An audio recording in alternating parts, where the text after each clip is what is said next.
Chengete Mwari wenyasha wakugonese. Our scripture reading tonight is coming from the book of Genesis 39. Genesis 39. Genesis 39.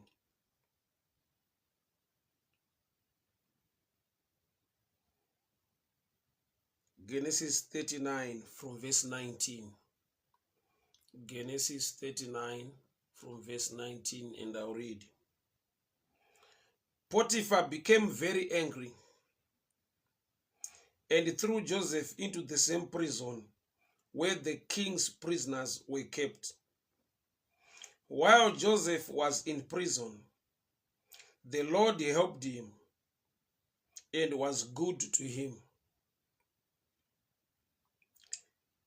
He even made the jailer like Joseph so much that he put him in charge of the other prisoners and of everything that was done in the jail. The jailer didn't worry about anything because the Lord was with Joseph and made him successful in all that he did. The Lord was with Joseph and he made him successful in all that he did. Father, we thank you. Father, we worship you. Father, we glorify your name. Father, we give you praise.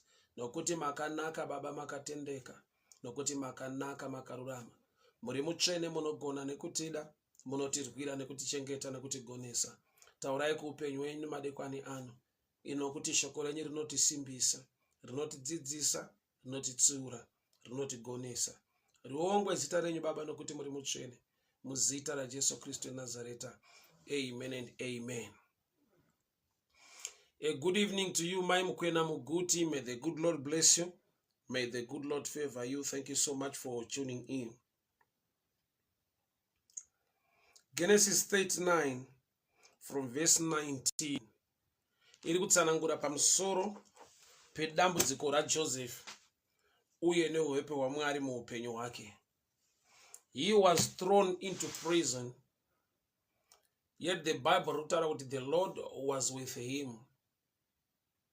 Everything chaaibata while in prison, he was so successful. The Lord was with him, yet he was in prison. Mwari ndokubva vamupa success, but normally zvatinofunga uye zvatinoda sevanhu kuti kana ndiri mu prison, ndiri muusungwa, ndiri muutapwa, I need to come out. Chandinoda kubuda mudambudziko, chandinoda kubuda muchallenge yandasangana nayo. So kana shoko richiti the Lord was with him and he was successful in whatever pane chero chaaita, while he was still in prison. It's so shocking to our mind and our common sense and our reasoning. Why? Because chatinoda uye chatinoziva ndechekuti if the Lord is with you, haangakusiye uri mutorongo, haangakusiye uri mujeri. But pano shoko riri kuti he was in prison, the Lord was with him, and he was successful pane zvese zvaaita nokuti Mwari vaiva naye. Panganai Mavunzi, may the good Lord bless you. Dayton Lewis Nyabezi, may the good Lord bless you. Thank you so much for tuning in. So the Lord was with him and he was successful while in prison. Manirana sindoda tituonesane pamusoro pekugona nekuita kwa Mwari. Sometimes we overlook that. Atinyatozvitarisa uye atizvikoshese. We look down on that. Nekuda kwekuti kana vamwe vachitaura kugona kwa Mwari mudambudziko ravakabviswa, iwe uchiri mudambudziko iroro, unogona kutotadza kuona kugona nekunaka kwa Mwari nekuda kwekuti wakangoudzwa bedzi about the testimony yokuti Mwari vanoburitsa muutapwa, Mwari vanoburitsa muusungwa, which is true. Mwari vanoburitsa muutapwa, vanoburitsa muusungwa, but there is a level yokuti you must also appreciate kana wagona kuzvinotisa kuti although I'm still in trouble, although I'm still in prison, but there is success, grace and favor in my life to an extent yokuti I'm not yet out, but I can see what God is doing. I can see the blessing and the favor of the Lord.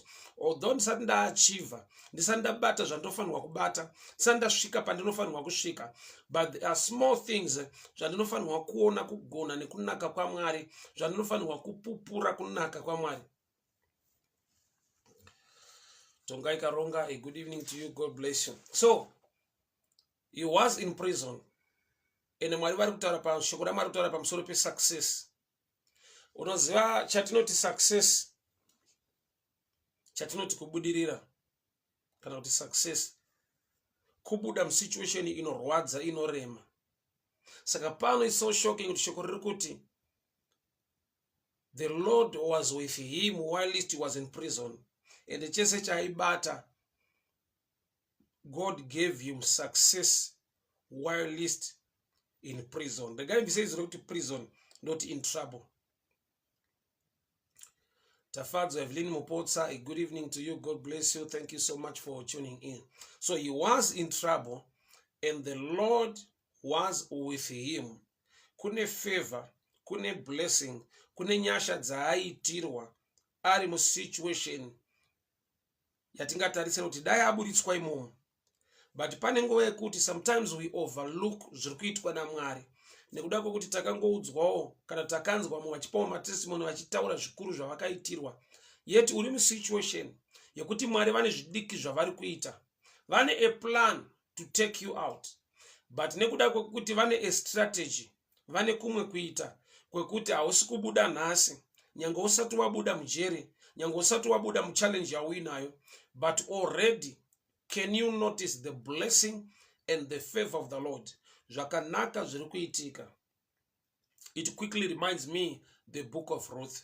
Kuti Ruth nyangwe anga asati arorwa naBoaz, Ruth nyangwe angari a gleaner mumunda maBoaz achinhonga zvasara, there was a time yaka experience a favor, kwete kuti akabviswa from the last part yekuita gleaning, but pane nguva yekuti even Boaz instructed his people, vanhu vake vanga vari mumunda, kuti vapote vachisiya,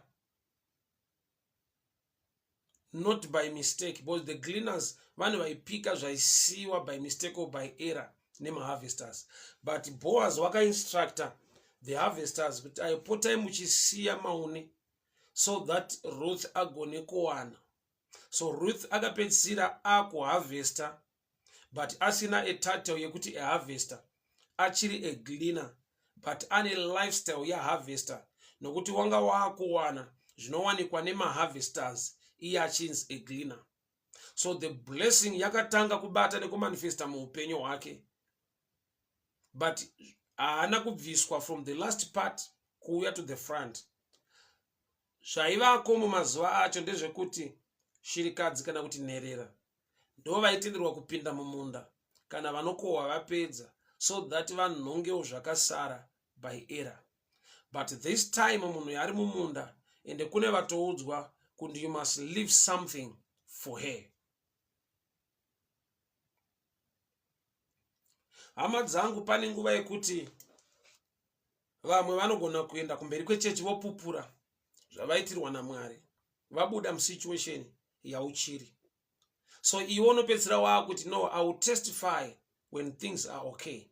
But there are times yekuti when you are mature, when your spiritual eyes are open, you can still notice and see the blessing and the favor of the Lord iri kubata muupenyu wako, although you are not yet out of that situation. It also reminds me issue yemukadzi aiva the issue of blood. Why? Because she was a survivor. Anga akatakura grace to an extent yekuti anga achibleed for 12 years, but still she was still standing. I'm sure we all know, we are all aware, that bleeding for 12 hours is something else. Bleeding for a year is something else. Just imagine for 12 years somebody bleeding and still standing. And pana baba vakauya nemwana wavo zvikanzi uyu zvikamubata zvinomwisira mumoto nemvura. Ndakauya naye kuvadzidzi venyu vakamutadza. It's true, vadzidzi vatadza hongo, but iro dambudziko racho ramutadza mwana uyu nokuti he is still standing nokuti zvikati mumoto, moto wacho unomusiya ari a survivor. Zvikamuti mumvura zvinongomusiya ari a survivor. Nenyaya yekuti dzimwe nguva kune ari ahead of you apupura zvaakaitirwa naMwari, ataura nyasha dzekuti ndakaburitswa musituation iyi, but pane nguva yekuti musituation iyoyo urimo waakutotadza kuona zvandingati zvidiki zviri kuitwa naJehovha zvinokipa your faith and your trust in him. We are living in a time, or we are a generation yekuti mumwe akapupura pamusoro pemotokari yaakatenga, it's hard for somebody without a car kuti agone kupupura nyasha dzaari kuona dzichiitwa naMwari even asina motokari. Why? Nokuti tasvika palevel pastage yekuweya matestimony inenge a bit of competition, kana kuti taure pamusoro pezvinhu zvihombebedzi. He is the God anoita zvihombe. He is also the God who can do small things but in a good way. The same God who created the elephant is the same God who created an ant. Mwari vakasika nzou ndo Mwari vakasika shoshe. Mwari vakasika a hippopotamus ndo Mwari vakasika a mosquito. Zvekuti mosquito painotenda Mwari nechipo cheupenyu, the same with a hippopotamus or an elephant. So there are times yekuti tinotadza kuona why nekuda kwekuti pfungwa yedu yatinoti breakthrough when you are a prisoner is when God open a door of freedom and you move away. Saka kuti uchigona kunotisa nekuona kuti God is doing something in my life, nyasha idzodzo nefevha unogona kutadza kuzvinotisa. Why? Nekuda kwekuti chaunongofunga kuti idzi ndo nyasha, ndo zvaunenge waitirwa naMwari zvakanaka, is when you are out of the prison. So kana shoko richitsanangura kuti the Lord was with Joseph and he was successful. Success zvoreva kuti iri mastages nema-levels, but nekuda kwekuti you are living in a society ine competition, ine kukompea nekuonesana kuti ninga akaita zvakati, ninga akachiva zvakati, ninga akagona zvakati. We are at a stage yekuti tikanzwa mumwe achitaura nhau yekuti ndakaburitswa mujeri, sapona Silas, tikazonzwa incident yaJoseph, tinongotarisira kuona ruoko rwaMwari when he comes out of the prison. Handiziva ndiri kutaura naye, but the Lord is with you mudikani. Mwari vanewe. Wakaipa ngaaregere kukunyengera. The Lord is with you. The grace of the Lord is upon your life. Hongo hauna zvikuru zvinobatika zviri tangible zvaunganongedzere, but muzvishoma zviripo nezvidiki zviri kuitika. Can you see the grace and the favor of the Lord? Pasina zvikuru zvati zvabatika. Oza pane nguva yekuti pane kwaunotarisira kuti dai ndasvika. Hongo hausati wasvika. But what's keeping you moving in the right direction is the grace of God. Nekuda kwekuti when you ngatitore a picture yevana vaIsrael pavaburitswa muEgypt, vasati vasvika Canaan, along the way they had a lot of challenges, and the Lord was with the people of Israel. Pavari kukunda the Amalekites paRepidim, inhau yekuti Mwari une nyasha navo. So kune nyasha dzinokukipa in the right track, kune nyasha dzinokupa victory along the way. Why? Because the devil haangokufaita nokuti wasvika pa right place, anototanga kukufaita nokuti wabuda mu wrong place heading towards the right place.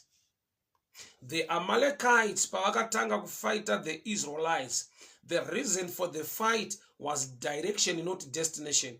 Why? Because they were heading towards the promised land. So kune mademona akareiswa to attack people who are in the right track.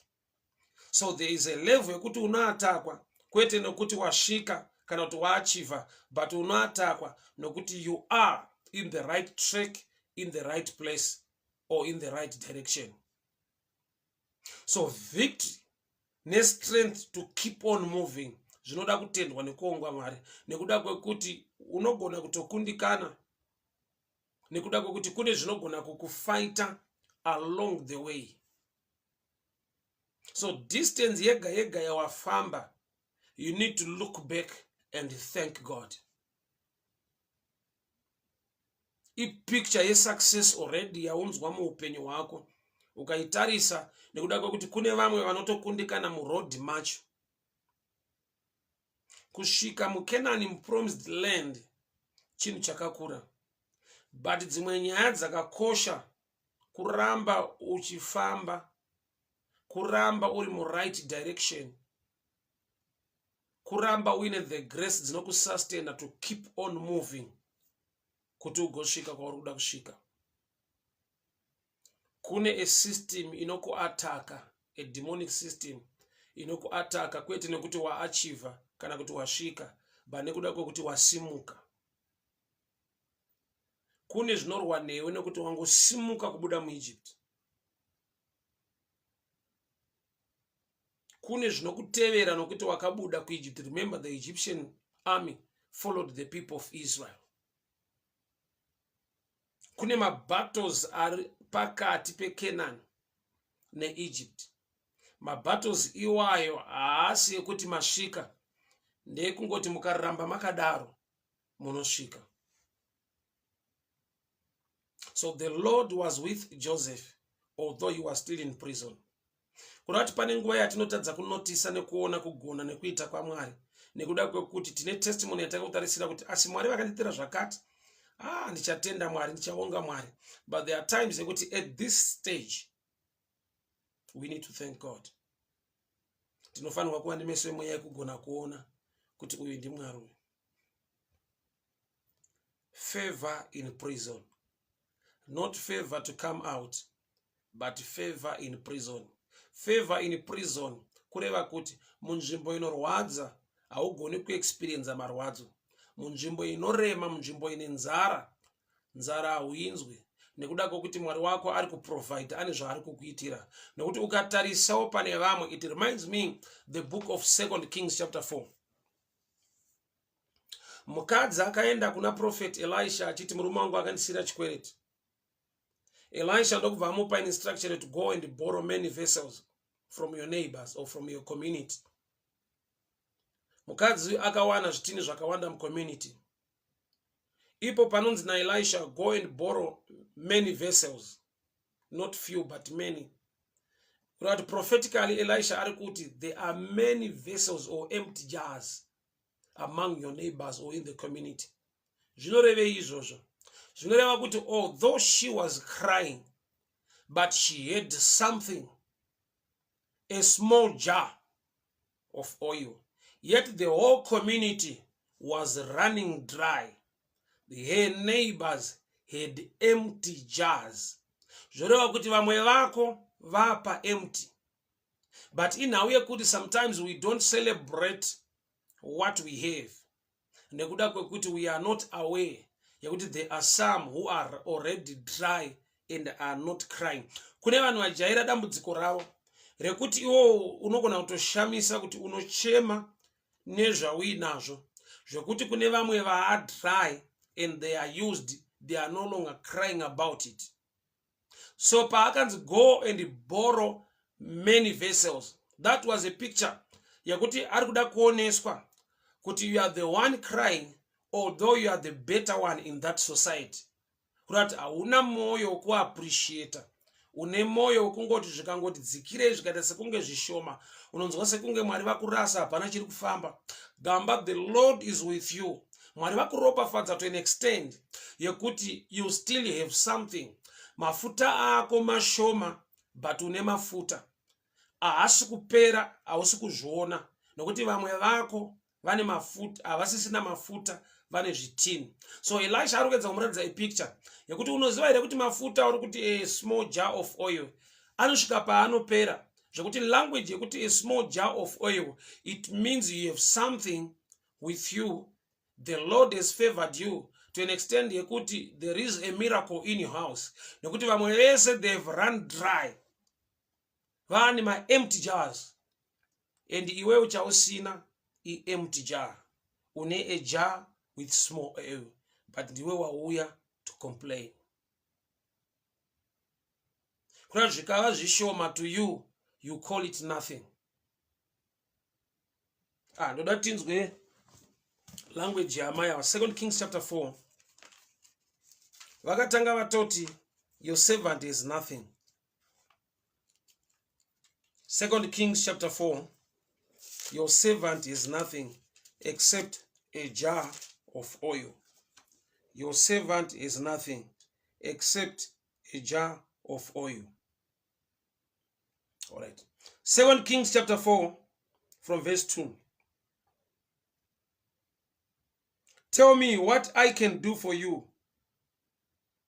Elisha said, what do you have in your house? Say, I have nothing but a small bottle of olive oil.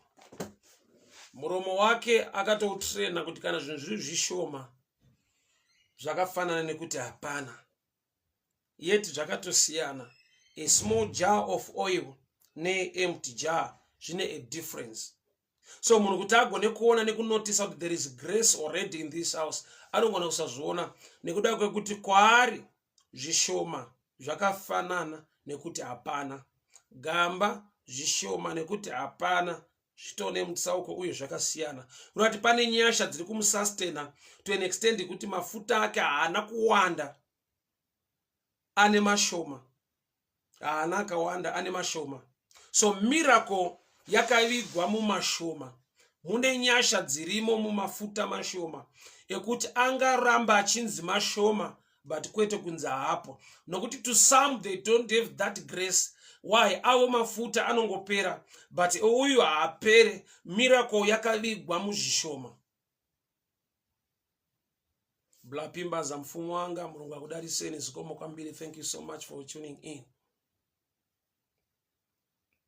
So pane nguva yekuti hauna zvizhinji but kuziva kuti kune mweya unopedza zvinhu unogona kusauziva. You begin to complain about something small, yet there is a stage in life yekuti unogona kuzoshaya something small woenda pa stage yekuti nothing.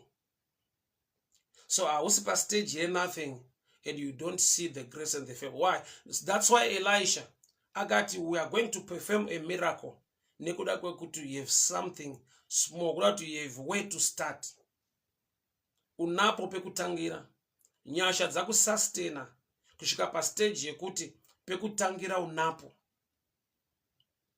So mukadzi uyu haana kunge aziva kuti muupenyu hwake mumba make mune munana urimo, mune nyasha dzirimo, mune success yakadururwa naMwari yekuti nyangwe akasiyiwa nechikwereti asisina murume but mafuta ake haapere.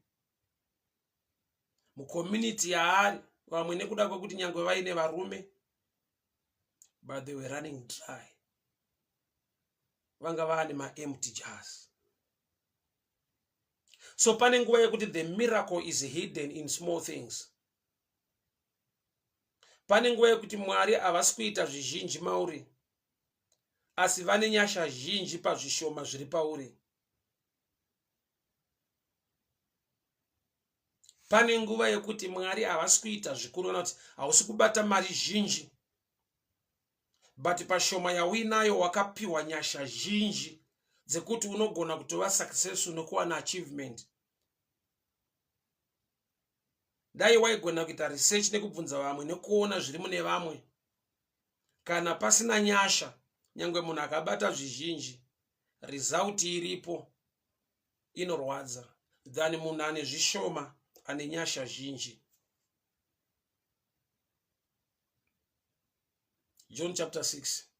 Kamukomana kaiva nehove nechingwa akana kuziva kuti the miracle of feeding 5,000 people iri hidden mu something small, muzvishoma zvakabatwa nemukomana. So Joseph was successful, yet he was not yet out of the prison. The Lord was with him, yet he was not yet out of the prison. Mwari vaiva naye, nyasha aiva nadzo, Mwari vakakonzera kuti ave successful to an extent yekuti the jailer haana zvimwe zvaaita. Why? Because Joseph was now in charge. So promotion, but is still in trouble. Favor, but is still in prison. Favor yakadaro hama dzangu, let's be honest, inonetsa kuona. Nokuti favor yauri kuda I better salary. Favor yauri kuda I promotion. But pane nguva yekuti better salary isati yauya, there is grace upon what you handle. Nokuti ufunge zvikapiwa mumwe munhu izvozvo, he cannot survive. Ausati wamudzwa munhu achibvunza kuti ko munorarama sei nekasalari kakadai? Unorarama sei munyika yakaoma kudai nezvakati zvishoma zvaunobata? That question is just a shadow picture. Yekuti already there is grace in your life. You are successful. Although usina mari zhinji kana a higher position, but mu level yauina zvishoma zviripo, God has given you success. Nokuti zvishoma izvo zvikaiswa maoko emwe munhu anoita stress, anoita BP, mumwe anofa. So wachinzwa mumwe achibvunza kuti how are you surviving in this harsh environment? Muma situations akaoma kudai with such terrible challenges in this economy. How are you surviving? Unozvifambisa sei? Yet there is grace and success inogona kuiswa munhu naMwari. Vanhu vachimuona vari kunze havagone kutomboziva iye ari mukati mesituation. Anogona kuona kuti apa ndiMwari apa. Mari yandinobata iyi haigone kuchengeta mhuri yandinayo nemaresponsibilities andinawo haikwane. But chatisustain nekuti mhuri ichengeteke is only by the grace of God.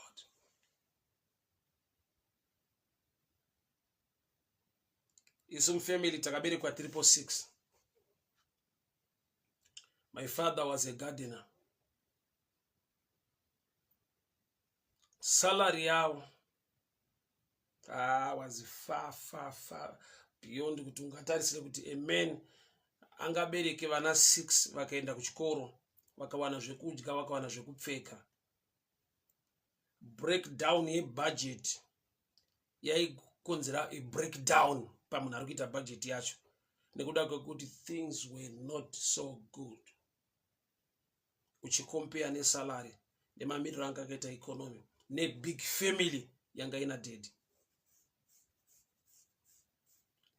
I just wonder how he managed it.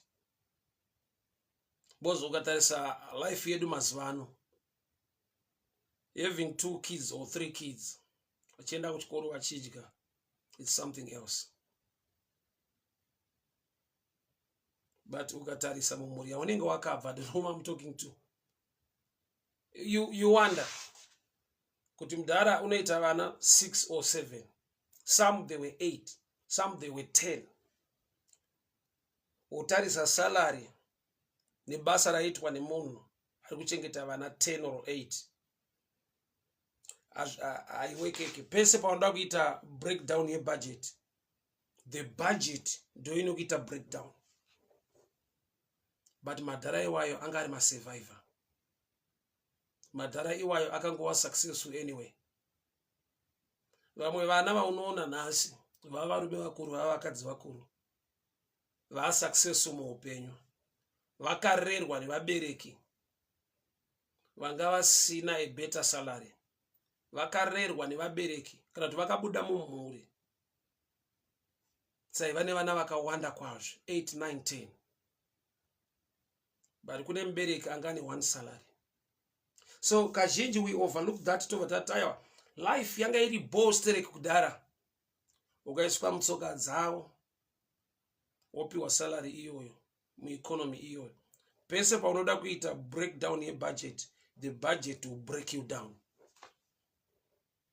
So chii chakakonzera. That's where the grace of God comes in now. That's where we can see success while least in prison. Success while least you are still in prison. Kune zvinoitika zvekuti wega unofanirwa kuona kuti uyu ndimwari. Pakadai hapararamike. Salary yakadai hauna kwaunoenda, hauna chaunoachieve. That's when you can see now. But that's the hand of God. Uruoko rwaMwari rwaibata apa. Sa nemwe nguva wanofunza kuti nguva lucky or the economy was favorable. Having 8, 10, 6, 7 kids as a gardener, no matter kuti economy uri kuti yakanaka sei. Zvasingabudi zvakanaka. So, pane nguva yekuti the grace of the favor of God inenge iri paupenyu wako. Kwete nekuti you are a believer, cannot you pray so much, but because God is a good God. Jesu haana kuronga kuenda kumba kwa Zakeo nekuti Zakeo was a good man. Wakaenda kumba kwa Zakeo nekuda kwekuti iye akanaka, haadi kusiya Zakeo ari musituation yaari. That's why iye ari mumba maZakeo akati today salvation has come to this man. Zvoroti kunaka kwaMwari kwakasvika mumba maZakeo kukachinja kushata kwa Zakeo. Imagine a society yaakaroba akabira for a long time, but Jesu wauya mumba make ndopa anoti I'll return back whatever chandakatora. That's not the nature of a corrupt man to give back to the society. That's the nature of God, changing the corrupt man to be a good man. Pastor John Piri, may the good Lord bless you. Thank you so much for tuning in. Joe Kuda Uton, may the good Lord bless you. Thank you so much for tuning in. So Shokurati, the Lord was with Joseph, and the Lord made him successful, yet he was still in prison. Kurati zvakakukomberedza nezvinosunga nezvinoomesa upenyu zvingangodaro zviripo, but can you see or can you notice the goodness of the Lord or the favor of the Lord upon your life? Isu kazhinji pfungwa yedu inototiudza kuti kana Mwari vanewe, kana vakakuwanira nyasha, you will come out of this trouble. Mwari vakakuwanira nyasha, how you will be elevated. We love and we trust and we believe the God of promotion, the God of increase. But pane nguva yekuti uri a slow mover.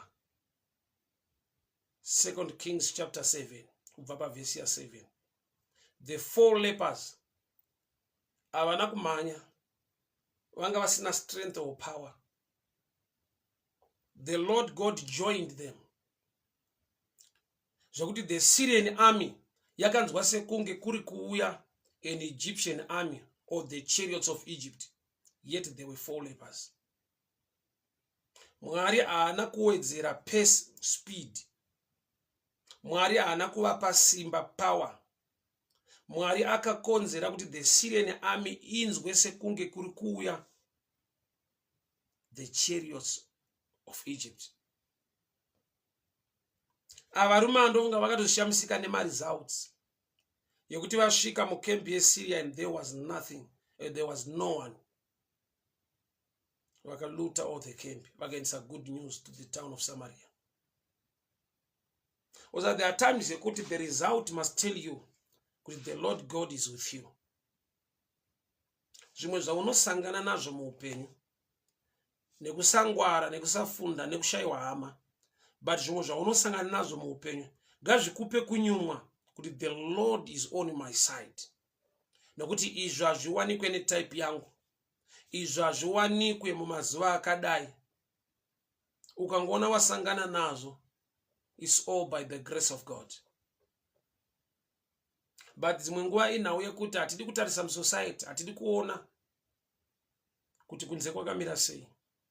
We just start by complaining, kuti I've got a small jar of oil, yet the city is dry, and you are the one carrying the solution for that town.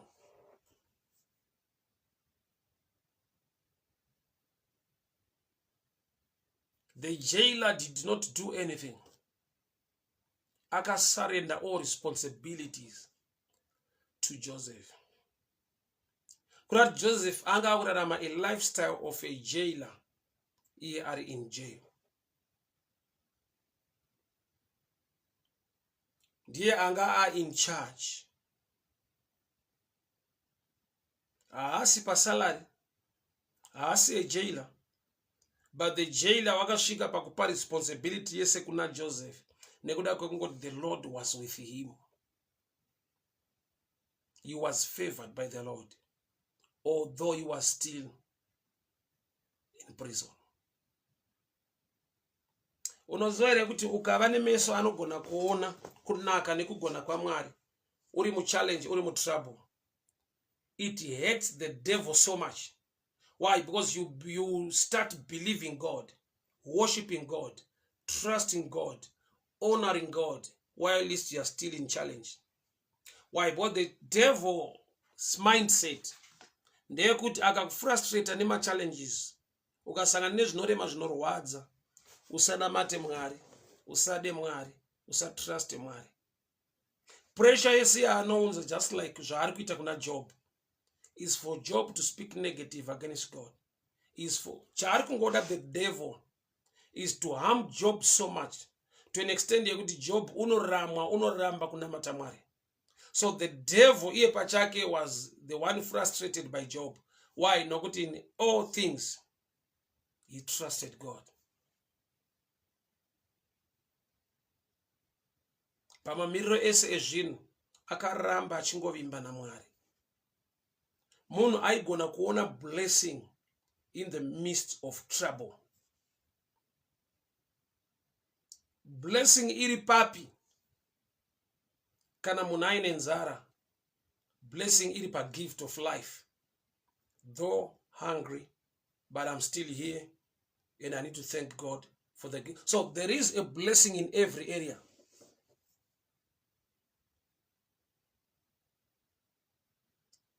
Challenge nezvimwe zvese zviri negative muupenyu ngazviregedze kukuvhara meso kuti utadze kuona zvakanaka zviri kuitwa naMwari muupenyu wako. Machallenges nematambudziko anopushwa newakaipa kuti munhu arambe Mwari, asatrust Mwari, kana kuti munhu atadze kuona kunaka nekugona kwaMwari. Hama dzangu, Mwari ndiMwari wakanaka, Mwari ndiMwari wakatendeka. In the midst of trouble, can you see kuti pane area dzauri kuva successful by the grace of God? Not the Bible writes Joseph was in prison, yet the Lord was with him. He made him successful in whatever chaaita while he's in prison. His testimony yatakamirira ndeyekuti Mwari amuburitse mujere. But pane testimony iripo inogona kuwanikwa ari mukati mejere. Oza pane pekuti unosangana nezvinouraya, so regera kukuuraya.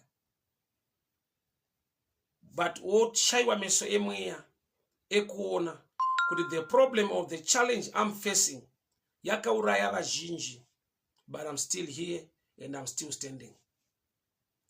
Pane nguva yekuti, can you notice the blessing and the favor of the Lord? Even munguva yekuti wakakomberedzwa neurwere. He was in prison, but the Lord was with him. He was successful in whatever chaaita. Haasi kuburitswa mujere. Kubuda ndokwatinoda. But pane pekuti jeri rinobva raburitswa maari. Akararama a lifestyle of a jailer. Iye ari in jail. Nekuda kwekuti Bible rati the jailer surrendered everything to him. He was the one in charge. He was very successful, yet still in prison. Arimo mukati. Asati abuda. But there is success and favor. Kurati Joseph asati abuda mujeri, Mwari vakaburitsa jeri muna Joseph. So pane nguva yekuti hausati wabuda munhamo, but wega unotozviona kuti nhamo yakabuda mauri haimo. Hauna salary yakakura, hausati waburitswa munhamo, but nhamo ndo yakatoburitswa mauri haimo. Nokuti pazvishoma zvaunobata there is grace and there is favor yekuti upenyu unongoendeka to an extent yekuti vanhu chinoita kuti ugone kuandastanda zvanotaura zvekuti pane pamwe kuti vanhu vanokubvunza kuti saka unozvifambisa sei. Maybe uri kushare nemunhu yewamuudza responsibilities are we now, challenges are we now. Tine mwana watete akazodai, tete vakashayika, ndiri kumuendesa kuchikoro. Tine munin'ina akazodai, ndiri kumubhadharira zvakati, kuno ari kuita degree rakati, ndiri kumuendesa kuchikoro. Pane nherera yakasiyiwa kumusha, ndiri kudai. So ana baba ndiri kuvaitira zvakati, ana mama. My responsibilities, they are too much, but you are moving on. Zviri kuendeka zvakadaro. Zvekuti wega unotoona, ndataura ndikati pane pekuti ukada kuita budget, ukada kuita breakdown yebudget, it is the budget that will break you down. Saka hautombotanga kutora ballpoint kuda kuti rero ndite breakdown yebudget yangu. Budget yacho ndio ingatoita iwe breakdown. Hazviwekeke. So Jesu unobvunza vadzidzi vake, todini vanhu vari pano? John chapter 6 panotaurwa pamusoro pemari. Zvanzi mawages egore rese haakwani kuti tifidhe vanhu vari pano. Saka taona kamukomana kane chingwa nehowe, but hazvikwane nenhamba yevanhu vari pano. In other words, vari kuti zviri zvemari hazvibudirire, zviri zvemaresources hazvibudirire. As Jesu akati kudii? Tell people to sit down. Hamusi kugarira kuti mari inokwana, hamusi kugara kuti maresources anokwana, muri kugara kuti nyasha dzaMwari dzakukonzera kukwana kwazvo.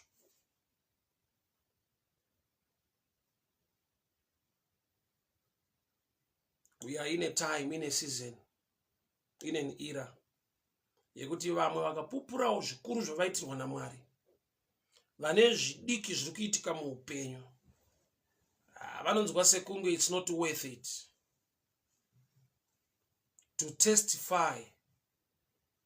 Zvimwe zvinhu anonzwa sekunge it's not worth it, anzwa matestimony evamwe.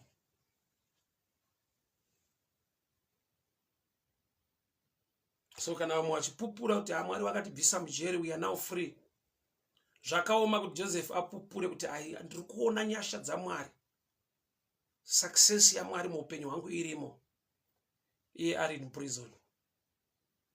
Vanhu vanogona kuti aiwa hazvisiri izvo, ari kuresva kutaura. But there are people who are blessed, vasina zvimwe zvinhu zvikuru, but vanongoona kuti muzvishoma zviripo tiri kuona nyasha nekubata kwaMwari. So blessing haisi pakuti Joseph wabuda mujeri. Blessing inotangira pakuti ari mujeri, Mwari vakaburitsa jeri, maeffects ejeri maari. Zvikafanana nevana veIsraeri vari mugwenga, but maconditions anorwadza emugwenga anga akabviswa pavari. Remember, vaifamba neshongwe yegore, kuchipisa gore raiprovide a shade to them. Usiku kusingafambike, shongwe yemoto yaivatungamirira yaiprovide heat and light kuti varambe vachifamba even uri usiku. Mugwenga hamurimiki, hamuna zvekudya, munorema. Mwari akaprovide mana, Mwari akavapa chingwa. Mvura inonetsa mugwenga, vakanwa mvura padombo. Vakapfuura nemugwenga, but maeffects egwenga haana kupfuura nemavari. So Joseph asati abuda mujeri, Mwari vakaburitsa jere muna Joseph.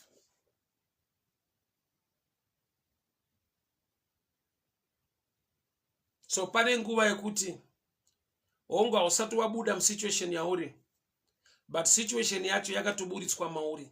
Hauna maeffects emunhu anotambira mari shoma, haaoneke pauri. because your lifestyle is blessed of the Lord. He was in prison, and the Lord made him successful in whatever he was doing. As a prisoner, he was successful. Sandopanoita mubvunzo kuti what is success? What is achievement? What is success? Nekuti tine mastandards atinotaura sevanhu kuti ukaachiva zvakati ukaita zvakati muupenyu waa successful. Iri shoko rati he was in prison. Because the Lord was with him, he was successful. So what is success?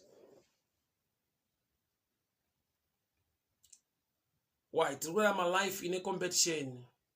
Yekuti ine kakukompare nekuona kuti ananhingi vakaitei vakachiva zvipi. Saka uyu ari so successful. Ukazvitarisa, Jesu wauya panyika achitaura pamusoro paJohn. Anoti hakuna wakaberekwa nemukadzi angakompewa naProphet John or John the Baptist. He was the greatest among all the prophets. John was the greatest. Greatest wake uri papi John. Why? Because even his death, he was beheaded. Soro wakadamburu. Success yake among all prophets iri papi. Now, when it comes to miracles, I don't see my miracles arikuitwa na John the Baptist. He was just baptizing people and preaching at a desert place, at the Jordan River. Yet Jesus about among all born of a woman, no one is greater than John. Yet ukatarisa Elijah, Elisha, ukatarisa vazhinji kumashuro, Isaiah, Hosea, Ezekiel, Jeremiah, vakaita ma-exploits, vakaita zvikuru. Asi Jesu unoti hakuna kune vakaberekwa nemukadzi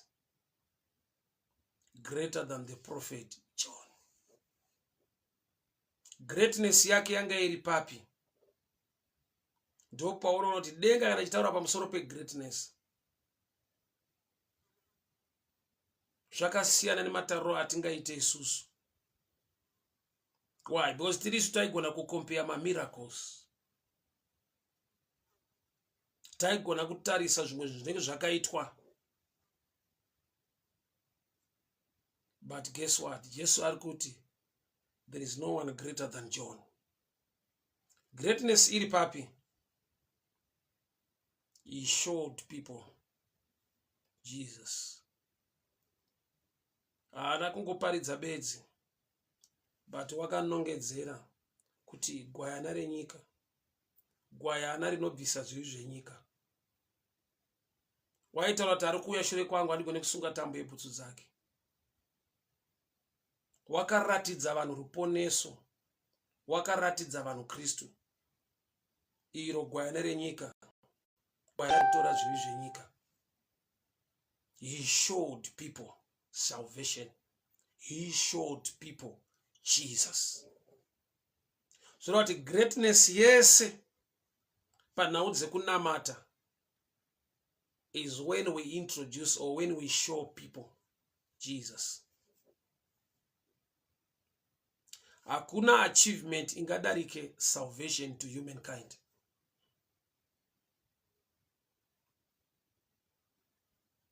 Pangaitike minana mizhinji, but the greatest of all is when you believe and trust in him, the Son of the living God, and that is Jesus Christ.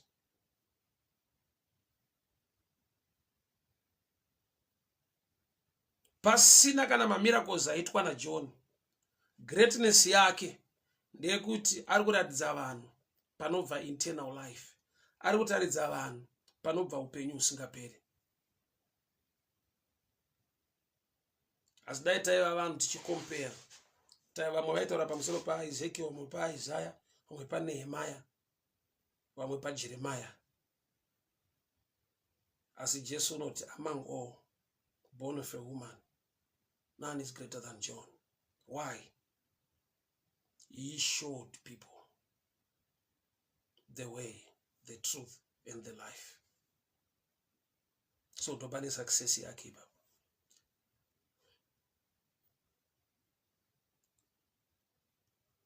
He was in prison, but the prison was not in him. Aiva mujere, but jere ranga rabviswa mari. Anga aine a lifestyle of a jailer.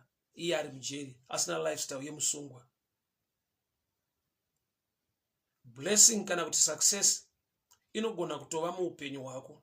Utotadza kuinotisa kana kuzviona nekuda kwekuti une zvaunocompare, une zvaunonzwa vanhu vachitaura. Kana wadai muupenyu wasimuka, kana wadai muupenyu Mwari akuwanira nyasha, kana wadai uri muupenyu Mwari vanenge vakuitira favor. There was a time and I minister pa street.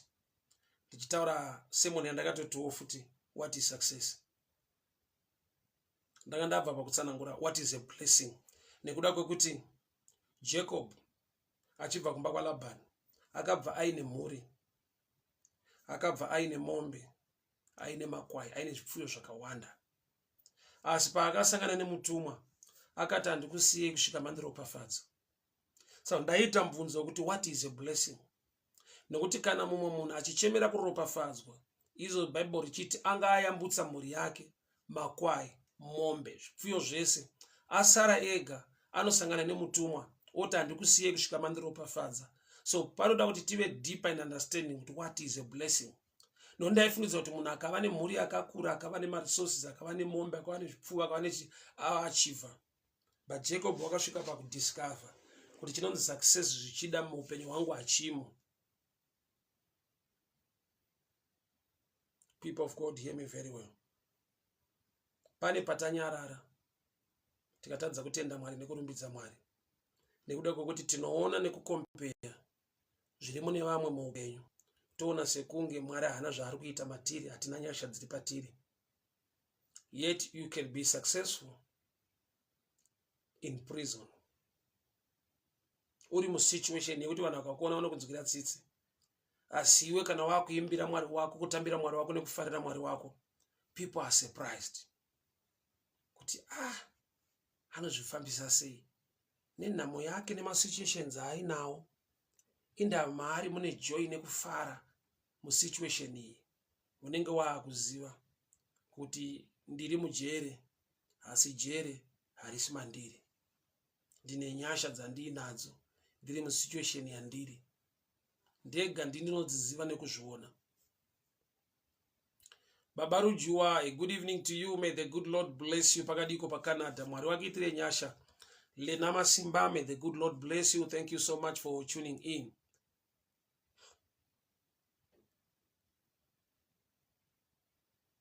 People of God, amadzangu, pane nguva yekuti we overlook zvimwe zvinhu zviri kuitwa naMwari muupenyu. Takatrena miromo yedu kutaura kuti hapana iripo, kana kuti zvinhu hazvisi kufamba. I thank God mazuva ano vanhu vadevelopa kamwe culture. Unonzwa mumwe achitotsura mumwe munhu kuti asikana tendai Mwari, asikana regerai kushora, tendai Mwari, pamuri ipapapa zviri kutoitika, tendai Mwari.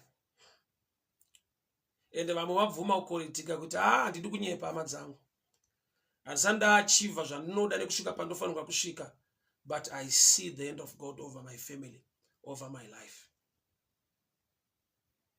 Nhau yekuti takatrena miromo yedu kungoti hapana iripo. Tariro Mudonzo, may the good Lord bless you.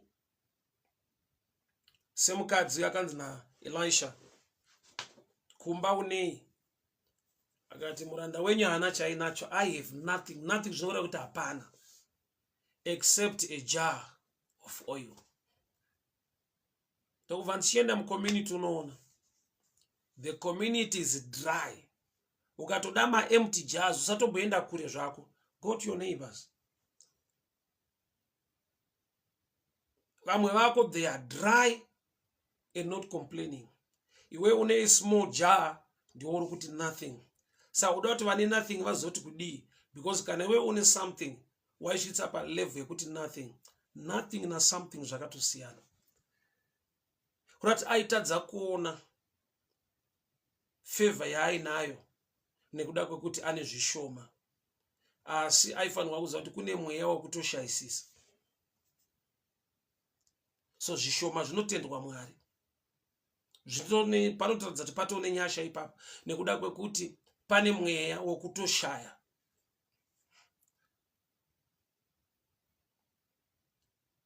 Nothing is stage inotosvikwa, but kana une something small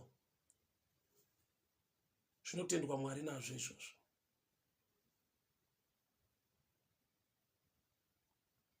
May the good Lord bless you. Mai Murwira Nyamonda, God bless you. Thank you so much for tuning in. Hama dzangu, Mwari werugare vakuchengete, Mwari wenyasha vakugonesei. Ngativei nemweya wokuonga nekutenda Mwari at whatever stage we are in life. Job wakaramba kuita bow to the plans of the devil. Akangoziva kuti as long I'm still here, still breathing, it's an opportunity to thank God and honor him. Marwadzo nekukwenya nezvipfuwo zvaparara nemhuri yaparara, it's a stage iripo muupenyu. But nekuti I'm still here, that's the picture of the grace of God upon my life. So I need to thank God and trust in him and believe in him. Why? Because as long as you are still alive, the opportunity to bounce back is still there. Kana ndiripo, iwo Mwari vacho vandipa upenyu, vanondipa upenyu, hazvivaremere kundipa whatever that is pertaining to life. Kana vandipa life yacho, vandipa chipenyu, vandipa upenyu. So Joseph was in prison, but the prison life, or the pressure of prison, or the pain of prison was taken away from him. He was still in, he was still there, but he was blessed. Saka Shokurati, he was successful because the Lord was with him, yet he was still in prison. Luis Charema, may the good Lord bless you. May the good Lord favor you. Thank you so much for joining in.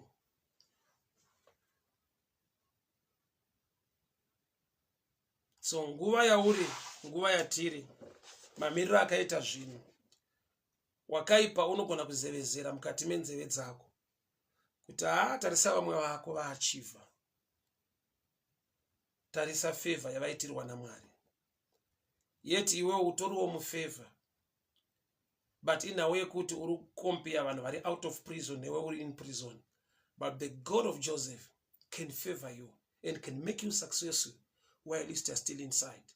Kuti first stage, aishe kuita come out of prison. First stage, in a way kuti the prison will come out of you.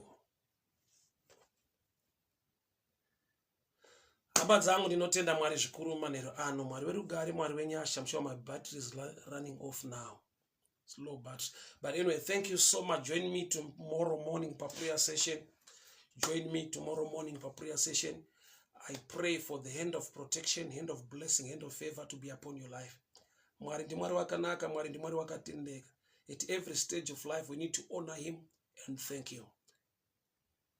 Mwari wa Ezekiel, Mwari wa Jeremiah, Mwari wa Isaiah, Mwari wenyasha mutsvene wakatendeka. Tanamata manheru ano, tichikupai kutendai nekukuungai. Tiri kuona ruoko rwenyu nekubata kwenyu mumazuva edenda reCovid-19. Tiri in this season and this era of this pandemic, tiri kuona success yenyu Mwari yamakadyara muupenyu hwemumwe nemumwe. Tiri vatano, tiri vapenyu, tiri pano nekuda kwechipo cheupenyu nenyasha dzenyu. Takupai mbiri nekukuremekedzai mutsvene. Vana venyu ngavarangarirwe, zvavanobata nezvavanoronga, mhuri dzavo ngadzichengetwe. Favor Baba, ndatara kuporeswa pane vanorwara. Ndatara kudzikinurwa kubva pahosha nedenda riri muupenyu hwevana venyu Baba. Ngavaporeswe, ngavadzikinurwe. In every situation dzavari Baba, ndataura the grace to be successful.